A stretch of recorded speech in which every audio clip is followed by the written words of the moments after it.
Hello, good morning, everyone. Welcome to CITY2's press conference ahead of this week's match against Whitecaps FC2. We have head coach John Hackworth here with us, and so if you have any questions, please indicate that in the chat.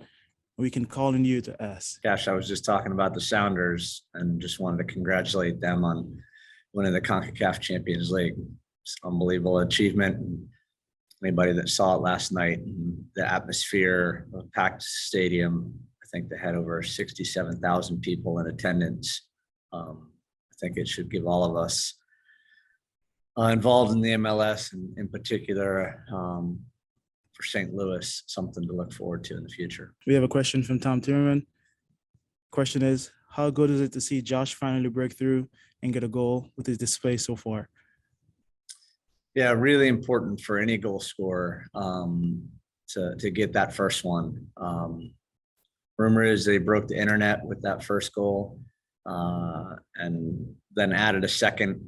And, we're just really pleased for him. He's done so much for our team. And as the target striker, up until that game, hadn't found the back of the net. So we hope that's, the first of many, and for him to get the second one, man of the match, all of those kind of things. That's what a striker needs. They need the confidence. They need to know that they have the freedom to attack at will. And when you get that breakthrough, it's massive. Thanks, John. We have a question here from Jim Leaker. He says, congrats on the win. How important was it that the team bounced back after somewhat a disturbing loss? I always think it's crucial for a team to have a positive response coming off a setback. And this was our first setback. And then to go on the road, have a good performance, get a win, get a shutout, all of these things, I think internally we feel really good about what we're doing, but to our fans and externally, we needed to have that response. So really positive step going forward. I always look at teams that have the ability to respond in a positive way, and certainly we did that. So really proud of the men for doing that. Another question from Tom Timmerman. What have you learned about MLS Next Pro through these first 5 games? What the games are like and what the teams are like?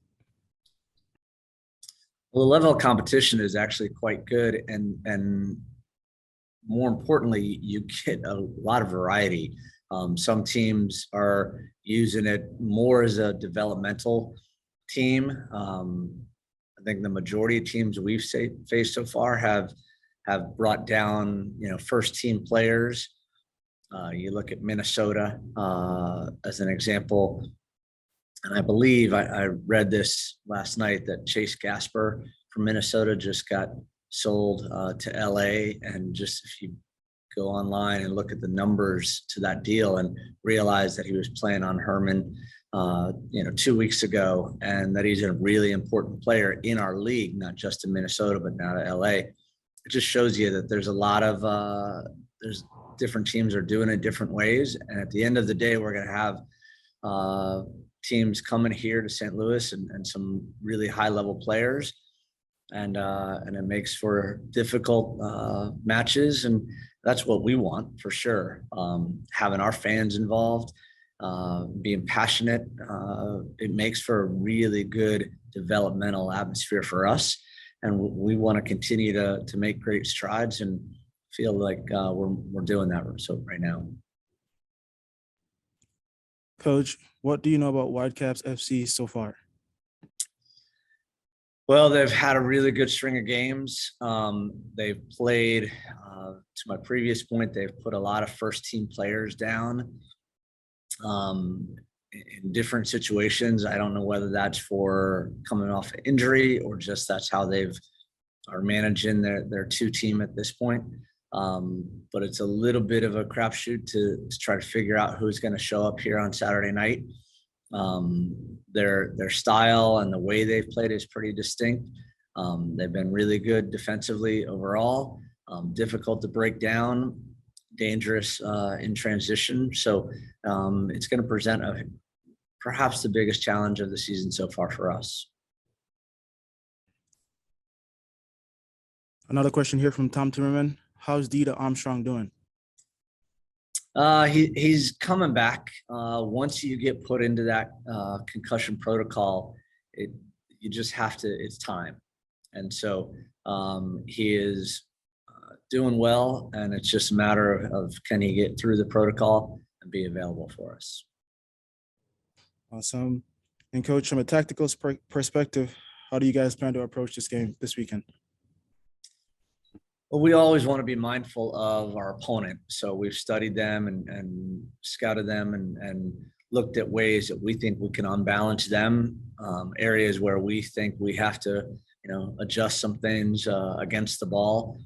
But we also, are, stubborn on how we play and our principles. And especially when you're trying to build a club and build a young team of first-time professionals, we have chosen to stick with our principles and try to emphasize them as much as we can, look at our previous games and see if we can improve in areas while, again, preparing for our opponent and looking at all the little details about what we can do tactically against them and what they potentially could do against us. Awesome. And coach, it seemed like you've had a little bit of rest for the players the past couple of days. How important is it to rotate the squad going into this game, or is that a factor at all? It's probably not a factor in this game. We were able to play last Friday night, did have a couple days off, which was nice for everybody. And so everyone is feeling pretty fresh. We've had good competition in training.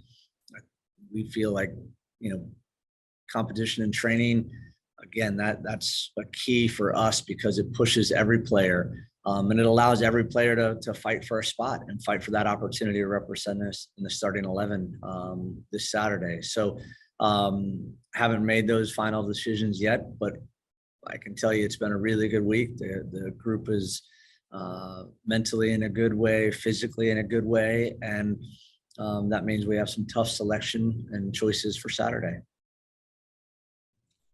Awesome, coach. It seems like that's all. Thank you. And thanks for everyone who's joined. I appreciate you guys. Thank you.